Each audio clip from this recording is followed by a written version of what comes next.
이분이 21,157번 환자분.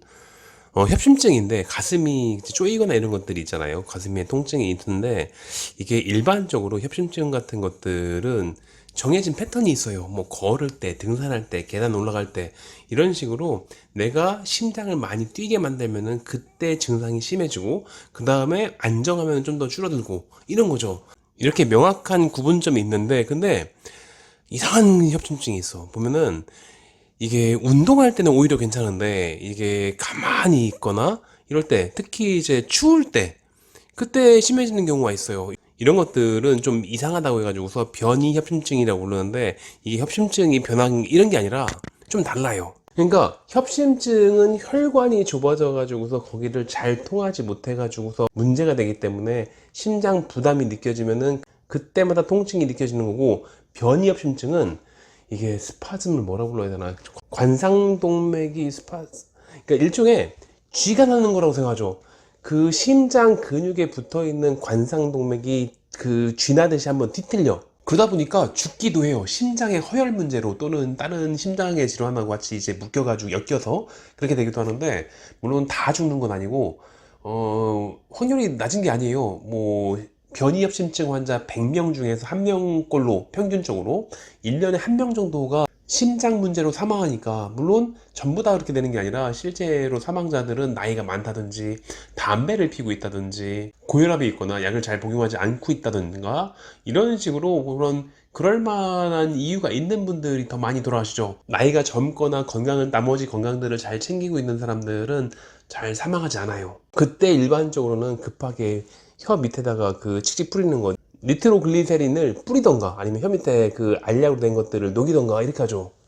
빨리 여기서 녹여가지고서 혀 밑으로 이렇게 해서 통해가지고서 심장으로 들어가라고. 이거를 먹어가지고서 위장에 들어가서 이렇게 할 시간이 없으니까 급하게 부작용이 있는 것들을 알면서도, 그리고 다른 약이랑 좀 심각한 충돌 현상이 일어난다는 것들을 알고 있지만 어쩔 수 없이 뭐 뿌리고 뭐 먹고 이렇게 하는 거죠. 거기서 전에 얘기했던 대로 뭐 삼칠근이라든지 단삼이라든지 용내 이런 조합이 그것들을 증상을 완화시켜 가지고서 니트로글리세린 사용량을 확 줄일 수 있다더라. 그리고 발생 빈도가 줄어들더라. 이런 것들이 있어요. 그래서 흔히 얘기하는 심적환이라든지 아니면 그 심적환을 이제 카피해서 만든 약들이 있다고 했잖아요. 그런 것들이 보조요법으로 사용할 수 있어요. 물론 악화 요인, 그러니까 사망에 직접적으로 이르게 할 수 있는 그런 요인을 제거하는 게 그게 더 먼저죠. 일단은 살아야 되니까 그 중에 첫 번째로 지켜야 되는 게 니트로글리세린. 그건 늘 갖고 다녀야 돼요. 한번 뭐 무조건 죽는 건 아니긴 한데 사망에 이를 수 있는 발작일 수도 있으니까 그때는 급하게 뿌려가지고 살아는 나야지. 그 다음에 약 챙겨 먹기. 보통은 칼슘 채널 차단제 같은 것들을 쓰는데 그걸로도 안 될 때가 있긴 하지만, 그래가지고 니트로글리세린을 혀 밑에다 집어넣어야 되는 경우도 있겠지만, 그런 경우를 빼고는 가장 강력하게 스파즘을 억제한다라고 알려져 있는 약이니까 그거는 반드시 챙겨 먹어야죠. 그래서 항상 그 두 가지는 꼭 지켜야 되는 거예요. 그 다음에 되게 금연은 직접적으로 심장의 혈관 문제를 악화시킨다고 알려져 있고, 그 다음에 금주는 새벽에 발작하는 걸 막아줘요. 뭐 의사놈들은 툭하면 금주밖에 모른다라고 욕할 수는 있겠지만 실제로 그런 걸 뭐. 그 다음엔 뻔한 소리이긴 하지만 뭐 충분한 수면, 스트레스의 관리 이런 것들을 들 수 있겠고, 그 중에 저라면 심적환 같은 한약 같은 경우에는 한 이쯤에 넣겠어요.